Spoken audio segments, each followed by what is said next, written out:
فاسألوا أهل الذكر إن كنتم لا تعلمون۔ بھائی نے پوچھا ہے کہ بچہ اگر ماں کے اوپر پیشاب کر دے تو اس کا کیا حکم ہے، دھونے کا یا چینٹے مارنے کا؟ ابو داود کے اندر 377 نمبر حدیث ہے۔ علی رضی اللہ عنہ فرماتے ہیں کہ نبی کریم صلی اللہ علیہ وسلم نے فرمایا، یغسل من بول الجاریۃ وینضح من بول الغلام ما لم یطعم، بچی کے پیشاب سے دھویا جائے گا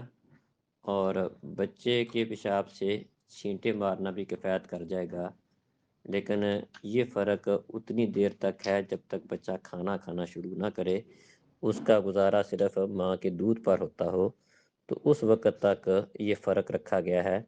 کہ اگر بچہ پیشاب کر دے اوپر تو خالی چھینٹے مارنے سے کپڑا پاک ہو جائے گا، اور اگر بچی پیشاب کرے چاہے وہ چھوٹی عمر کی بھی ہو تو اس کے لیے دھونا پڑے گا، لیکن یہ فرق اتنی دیر تک ہے جب بچی دودھ پیتے ہیں۔ جب دودھ پینے کی بجائے وہ کھانا کھا کر گزارا اس کا شروع ہو جائے، یا اس کی خوراک میں کھانا بھی شروع ہو جائے، دیگر چیزیں اس کی خوراک میں شروع ہو جاتی ہیں اور اس کے اوپر اس کا گزارا شروع ہو جاتا ہے، تو اس وقت یہ فرق ختم ہو جائے گا، پھر چاہے بچہ ہو یا بچی ہو دونوں کو پیشاب سے دھونا ہی پڑے گا۔ السلام علیکم۔